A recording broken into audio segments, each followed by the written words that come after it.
মানুষ আজকে কেবলমাত্র মানুষ নয়, সে ভোটের অঙ্ক, সে ভোটের একটা সংখ্যা, এবং মানুষের থেকেও বড় কথা সে এই রাজনৈতিক যারা পালাবদল ঘটায় এই রাজনৈতিক নেতাদের এক একটা বোরে মাত্র। সংখ্যালঘু অত্যাচার বাংলাদেশে হচ্ছে তা নয়, আমাদের এদেশেও হয়েছে।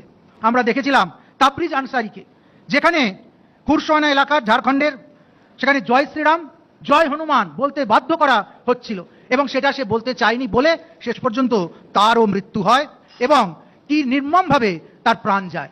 আসলে রাজনীতির চর্চা করে তারা কোথাও ধর্মকে কেন্দ্র করে দাগিয়ে দিতে চাইছে যে জগতে একটাই দেবতা থাকবে, আমার দেবতাই দেবতা, তুই আমার দেবতাকে মানবি না কেন? সে দেবতা আল্লাহও হতে পারে, সে দেবতা রামও হতে পারে। কিন্তু আমরা এটা বিশ্বাস করছি না বা এইটাতে মনোনিবেশ করছি না যে আল্লাহ বা রাম বা কোনো প্রতীক বা চিহ্ন বা কোনো বিশ্বাস সেটা একান্তই আমার নিজের বিশ্বাস। প্রেম আর রাজনীতির মধ্যে একটা গভীর মিল আছে, আবার একটা অমিলও আছে। কিরকম? প্রেম হিংসা দাবি করে, যে আমার প্রেমাস্পদ তাকে কেউ যদি ভালোবাসে তাহলে সে আমার কাছে হিংসার পাত্র হয়ে ওঠে। আবার রাজনীতির ক্ষেত্রেও ঠিক তাই, যে আমার দলে নেই বা যে আমার পদ বা মতে নেই, যে অন্য দল করে, অন্য মতের অনুসারী, সে আমার উপেক্ষার বস্তু। আর যে আমার দলে থেকে দলনেতা বা নেত্রীর খুব কাছাকাছি চলে যায় সে আমার কাছে হিংসাস্পদ।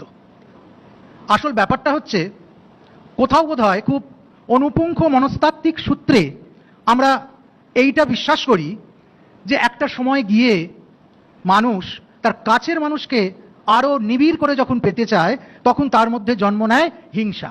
যে হিংসা আমরা দেখেছি রাধা আর চন্দ্রাবলীর মধ্যে, পরস্পর দুজন দুজনকে হিংসা করেছে, কেন্দ্রে থেকেছে প্রাণবল্লভ গোবিন্দ।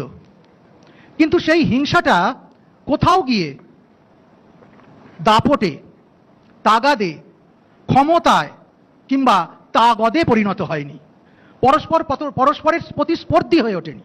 কিন্তু আজকের রাজনীতির প্রেক্ষাপটে আমরা এটাই দেখতে পাচ্ছি। আজকের রাজনীতিবিদরা বা আজকের যারা এই রাজনীতির চর্চা করে তারা কোথাও ধর্মকে কেন্দ্র করে দাগিয়ে দিতে চাইছে যে জগতে একটাই দেবতা থাকবে, আমার দেবতাই দেবতা, তুই আমার দেবতাকে মানবি না কেন? সে দেবতা আল্লাহও হতে পারে, সে দেবতা রামও হতে পারে। কিন্তু আমরা এটা বিশ্বাস করছি না বা এটাতে মনোনিবেশ করছি না যে আল্লাহ বা রাম বা কোনো প্রতীক বা চিহ্ন বা কোনো বিশ্বাস সেটা একান্তই আমার নিজের বিশ্বাস। সেই জন্য যেখানে হিংসা ছিল ভালোবাসার অভিজ্ঞান, আমি তোমায় হিংসা করছি মানে আমি ভালোবাসি যাকে তাকে তুমি চাইছো, আর রাজনীতিতে এসে সেই হিংসাটা হয়ে গেল ঈর্ষার অভিজ্ঞান। এমন একটা ঈর্ষা যে ঈর্ষাটা প্রতিস্পর্ধী হয়ে উঠতে চায়, যে ঈর্ষাটা মানব মননের ওপর সরাসরি আঘাত করে, আর এই আঘাত থেকেই সমাজ, সংসার, পরিবেশ, পরিস্থিতি ভেঙে পড়বার মতো একটা পরিস্থিতি তৈরি হয়। না হলে কি অদ্ভুত একটা পরিস্থিতি আমরা দেখলাম বাংলাদেশে, যেখানে দীপুচন্দ্র দাসকে, একটা সাধারণ সুপারভাইজার, তার বিরুদ্ধে একটা গুজব দিয়ে দেওয়া হলো, সে নবীর বিরুদ্ধে অপমানজনক মন্তব্য করেছে, কিন্তু সেটা এখনো পর্যন্ত কি মন্তব্য কখন করলো তার কোনো তথ্য প্রমাণ দেওয়া গেল না। উন্মত্ত মানুষ তাকে পিটিয়ে, মেরে, টাঙিয়ে, ঝুলিয়ে, জ্বালিয়ে দিল, এবং সেই জ্বলন্ত দেহটার দৃশ্য আরো বহু মানুষ দাঁড়িয়ে দাঁড়িয়ে উপভোগ করছে। খড়ের আঁটি নিয়ে এসে যাতে তাড়াতাড়ি জ্বালানো যায় তার জন্য সেখানে সহযোগ করছে, এবং সবচেয়ে নির্মম সেটাকে মোবাইল বন্দি করা হচ্ছে। একেবারে এই পৈশাচিকতা কোনোদিন ধর্মের অনুপুঙ্খ হতে পারে না। আর যারা করছে, যারা ধরা পড়লো সেই 12 জন, তাদের দু একজনের নাম বলি। তারেক হোসেন বয়স কত? 19 বছর বয়স। লিমন সরকার বয়স কত? 22। মানিক মিয়া 20 বছরের ছেলে। নিঝুম উদ্দিন 20 বছরের ছেলে।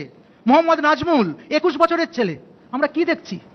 18, 19, 20, 21 বছরের উদ্ভিন্ন যৌবন, তার ভেতরে কোথায় ভালোবাসার হিংসা নয়, ধ্বংসাত্মক ঈর্ষা ঢুকিয়ে দেওয়া হয়েছে। তার পাশাপাশি যখন আমরা আমাদের দেশে আবার দেখতে পাই মাসুম আক্তারকে রড দিয়ে তার মাথাখানা ভেঙে দেওয়ার চেষ্টা হয়েছিল, সে কোমায় চলে গেল। শুধু কোমায় চলে গেল নয়, তার অপরাধ কি ছিল? সে জাতীয় সঙ্গীত মাদ্রাসায় গাইয়েছিল। সে স্বামী বিবেকানন্দের জন্মোৎসব পালন করতে চেয়েছিল, রবীন্দ্রনাথের জন্মোৎসব পালন করতে চেয়েছিল। 1000 মুসলমান, 1000 মানুষ ঘিরে ধরে তাকে অত্যাচার করলো। এবং তারা এদেশের মানুষ, পশ্চিমবঙ্গের মানুষ, হিন্দু প্রধান মানুষ, বেটিয়া ব্রুজে।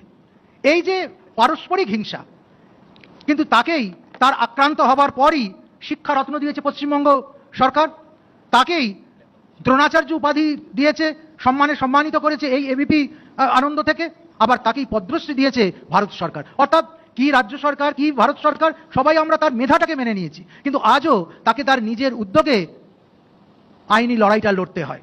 আসল কথা, যেখানেই আমরা অঙ্কের হিসেবে সংখ্যালঘু হয়ে যাচ্ছি, সেখানেই মৌলবাদীদের আক্রমণ, মৌলবাদীদের অত্যাচার আমাদের উপর এসে পড়ছে।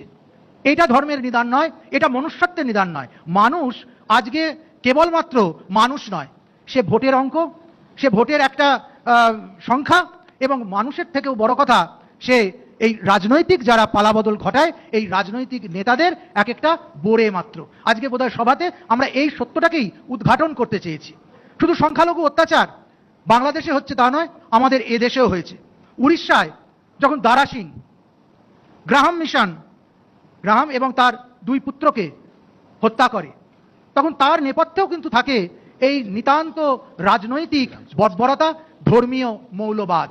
যে দেশে উচ্চারিত হয়েছিল শৃণ্বন্তু বিশ্বে অমৃতস্য পুত্রা, সেইখানে আমরা দাঁড়িয়ে আজ যখন সংখ্যালঘুদের দিকে রক্তচক্ষুতে তাকাই, মানুষকে মানুষ বলে না মনে করে কেবল ভোটের একটা অঙ্ক বলে মনে করি, যে দেশে উচ্চারিত হয়েছিল শুনোরে মানুষ ভাই, সবার উপর মানুষ সত্য, তাহার উপর নাই, সেই দেশের আজকের রাজনৈতিক পরিবেশ দেখে আমাদের সত্যি সত্যি লজ্জা হয়।